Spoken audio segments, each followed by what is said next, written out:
Coucou les couponnettes, avec toute l'équipe on espère que vous allez bien et surtout que vous gardez le moral. Alors si vous aussi voulez réaliser votre masque lavable et que vous ne savez pas comment faire, suivez le guide, on va tout vous expliquer. Première chose, on n'oublie pas les bases et on se lave bien les mains au savon avant de commencer la couture. Et petite recommandation, si vous pensez réaliser plusieurs masques pour les amis, les voisins, en tant que bénévole, pensez aussi à désinfecter votre matériel et votre machine à coudre. Alors avant qu'on commence les filles, je sais que vous posez toutes plein de questions au sujet du tissu. Un coton pas trop fin, ce sera très bien. On ne connaît pas forcément le tissage des tissus quand on l'achète, donc vous allez doubler votre masque, voire le tripler, donc un coton ce sera très bien. Pour le matériel, vous avez besoin de coupons de tissu, des épingles, de l'élastique, si vous en avez des petites bandes qu'on trouve dans les sachets de congélation pour vous aider à pincer votre masque, un stylo friction, une règle, et puis une bonne paire de ciseaux. Petite précision les filles au sujet du matériel, je sais que certaines aimeraient rajouter des filtres type filtre à café ou d'aspirateur ou éventuellement des lingettes. Le site de l'AFNOR le déconseille parce que tout simplement ces matières ne sont pas testées et qu'elles peuvent contenir des agents allergènes. Donc à moins d'avoir du tissu non tissé acheté chez un fournisseur, évitez de rajouter des choses, restez sur du coton. Alors première étape, vous allez prendre votre coupon, le plier. Moi je suis partie sur un masque double épaisseur, donc on va avoir besoin de 2 panneaux de tissu. Après vous pouvez rajouter une 3e épaisseur, pas de souci. Je le plie endroit contre endroit parce que sur mon tissu l'envers est plus pâle, donc c'est plus facile pour moi de dessiner. Mais après, peu importe. L'idée c'est de dessiner un carré de 22 cm par 22 cm. J'ai légèrement agrandi le patron de l'AFNOR qui en réalité fait 20 par 20 cm. C'est tout simplement pour être sûr qu'à la fin votre masque ait la bonne taille et qu'il soit pas trop petit. Je sais que respecter les marges de couture, coudre droit, c'est pas toujours simple. Donc voilà, c'était pour du confort pour vous. Je l'ai légèrement agrandi, 22 par 22, un joli carré. Voilà, rien de plus simple pour commencer. Ensuite, la deuxième étape, ça va être de préparer vos élastiques. Donc, élastique plat, souple si possible, pour un confort au niveau des oreilles. Il va falloir vous découper des bandes de 20 cm. Moi, je suis partie sur la réalisation du masque qui se porte donc aux oreilles. Vous pouvez faire des bandes plus longues de 35 cm pour la tête. Et si vous n'avez pas d'élastique, pas de panique, il y a toujours des solutions. On recycle, on fouille dans ses placards un vieux collant qui traîne. Ça fait l'affaire et c'est un petit peu plus doux en plus pour les oreilles. Découpez des bandes de 2 cm, 3 cm comme vous voulez. Et vous verrez, après en tirant dessus, il va se rouler sur lui-même. Et ça vous fait des élastiques maison, recyclés, nickel. Je sais que les élastiques c'est dur d'en trouver en ce moment. Donc franchement, faut pas hésiter à sacrifier les collants, hein, même s'ils sont pas trop abîmés. C'est pour la bonne cause.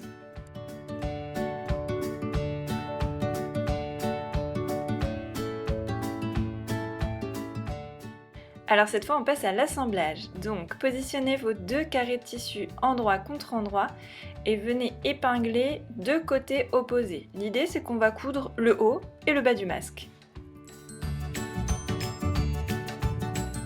Il va falloir coudre à 1 cm du bord ensuite. Donc pour les débutantes ou celles qui ne sont pas trop sûres d'aller droit, n'hésitez pas à vous tracer vos marges de couture avec un stylo, peu importe normal ou un friction. L'avantage du friction c'est que vous pouvez l'effacer au fer à repasser. De toute façon personne ne saura hein, que vous avez tracé votre ligne, donc n'hésitez pas, tout ce qui peut vous aider, eh bien faites-le, ça vous fera un guide et il suffira de piquer sur votre ligne, tout droit. Petit rappel pour celles qui débutent, donc il faut coudre à 1 cm du bord ou sur la ligne que vous avez tracée, hein, votre marge à 1 cm. Sous la machine, on n'oublie pas, avant de commencer, de bien descendre votre pied de biche, c'est la base, hein. On descend toujours son pied de biche et on commence sa couture par une petite marche arrière. En fait, c'est ce qu'on appelle un point d'arrêt pour éviter que les coutures elles craquent dans le temps. Donc on fait ça au début et à la fin. Ensuite, on coud et essayez au maximum de retirer vos épingles pour pas qu'elles passent sous le pied de biche. C'est pas top.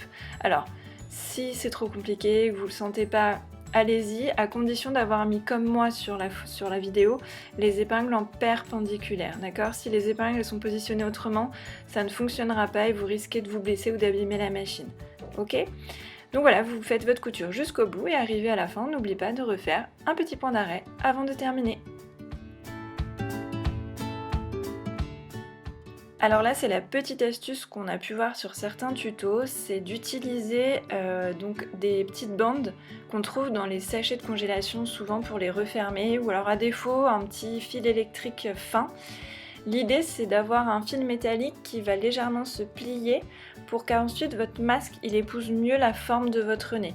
Donc moi, ce que j'ai fait, c'est que je l'ai glissé entre les marges de couture, à peu près au centre, et je vais épingler pour le maintenir et faire une petite piqûre au niveau des épingles. Voilà, comme ça c'est à l'intérieur après du masque, vous n'aurez pas de couture qui vous gêne, c'est vraiment glisser entre vos marges de couture tout simplement, c'est pas plus compliqué que ça.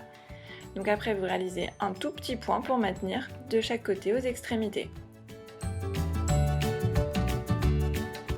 Et donc maintenant on retourne le tout sur l'endroit, hein, c'est très simple, les côtés sont ouverts, donc vous retournez, vous aplatissez bien, petit coup de fer, hein, c'est pas plus mal, et on va passer à la suite. Donc sur les côtés, là où c'est ouvert, il ne vous reste plus que 20 cm en hauteur. Donc on met une épingle au milieu, donc 10 et 10 hein, tout simplement, pour vous marquer le centre. De cette épingle, vous allez mesurer 2,5 cm, d'accord ? Donc de l'épingle centrale, 2,5 et vous remettez une petite épingle ou un trait de crayon. De cette nouvelle épingle que vous venez de positionner, vous allez mesurer cette fois-ci 5 cm. Même chose, on met une épingle ou un petit coup de crayon. Ensuite, vous faites exactement les mêmes distances en dessous et sur le côté opposé. Maintenant, le but, c'est d'attraper l'épingle à 2,5 cm de l'épingle centrale pour plier votre tissu et le rabattre sur l'épingle du haut qu'on a mesuré à 5 cm de la première épingle, tout simplement. Donc vous prenez votre repère et vous le montez vers votre seconde épingle repère. Ça vous forme un petit pli plat. Et on va faire la même chose vers le bas. On part de notre épingle à 2,5 cm de l'épingle centrale et on plie en direction de l'épingle qui est à 5 cm en dessous notre repère. Et vous formez un autre pli plat, mais vous l'orientez dans l'autre sens.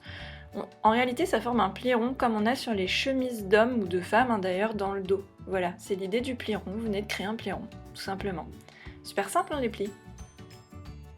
N'hésitez pas à bien épingler votre pliage pour pas qu'il se détache, hein, donc mettez pas mal d'épingles, comme ça le tient bien. Si on retourne sur le dessous, vous obtenez un pli creux en fin de compte. Voilà, le pliage est inversé. Voilà, donc ça c'est le pliage du masque, c'est pas plus compliqué que ça. Maintenant on passe à la machine. Donc là l'idée c'est de réaliser un point zigzag, comme ça vous fait utiliser un nouveau point sur votre machine à coudre. Vous le programmez, c'est tout simple, et votre aiguille elle va automatiquement faire un système de va-et-vient. Donc l'idée c'est de coudre vraiment plus proche du bord du tissu. Moi j'aime bien que mon aiguille aille un coup dans le tissu, un coup dans le vide, un coup tissu, un coup dans le vide. Et ça va en même temps vous faire une finition au bord, tout en attrapant votre pliage. Voilà. Et comme je le disais tout à l'heure, si vous pouvez retirer vos épingles au fur et à mesure, hein, on n'oublie pas, c'est quand même mieux pour votre aiguille de machine à coudre. Et voilà, vous venez de réaliser un point zigzag, donc on fait ça de chaque côté pour tenir le pliage. Maintenant, on va réaliser des rentrées sur les côtés pour pouvoir y glisser ensuite vos élastiques. Donc on retourne son masque et on replie sur 1 cm les côtés avec le bord zigzagué. Donc c'est simple, hein, vous mesurez avec une règle et vous épinglez. Vous pouvez également aussi donner un petit coup de fer à repasser, comme ça va bien marquer votre tissu et écraser vos marges de couture. Donc on retourne, tac de chaque côté, 1 cm et on épingle. Alors là je voulais vous montrer les deux versions. Soit vous avez la chance d'avoir des élastiques et donc il suffira de glisser les extrémités sous vos marges de couture pour les oreilles. Si vous n'avez pas et que vous avez utilisé la version collant, donc ça vous fait un petit cercle déjà préparé, vous allez tout simplement le glisser à l'intérieur, il va être maintenu complètement à l'intérieur de vos marges de couture. Voilà, et ça vous donnera exactement le même résultat à la fin. C'est simple, hein ?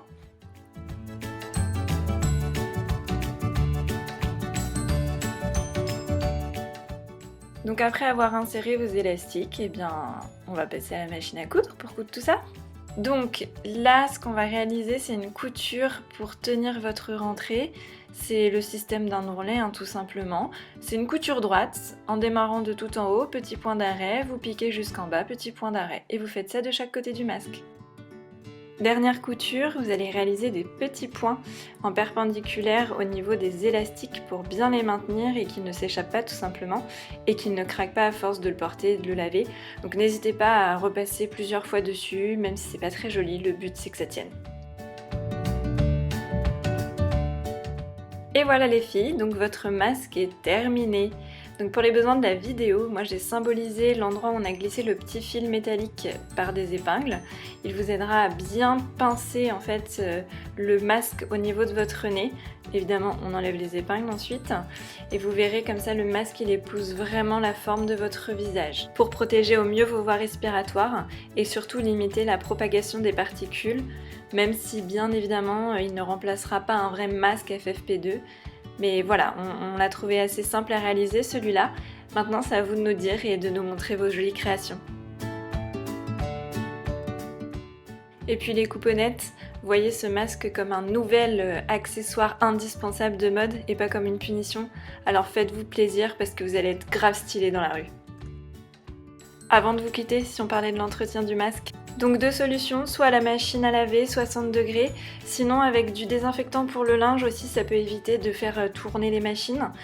Le top c'est de le sécher au sèche-linge ou alors avec un sèche-cheveux. Et puis on n'hésite pas d'user du fer à repasser. Et oui, le fer à repasser les filles, c'est la vie. Et voilà les couponnettes, on espère que vous avez toutes les clés pour pouvoir maintenant réaliser vos masques. Et puis on espère surtout pouvoir vous retrouver très vite à la boutique et surtout à l'atelier.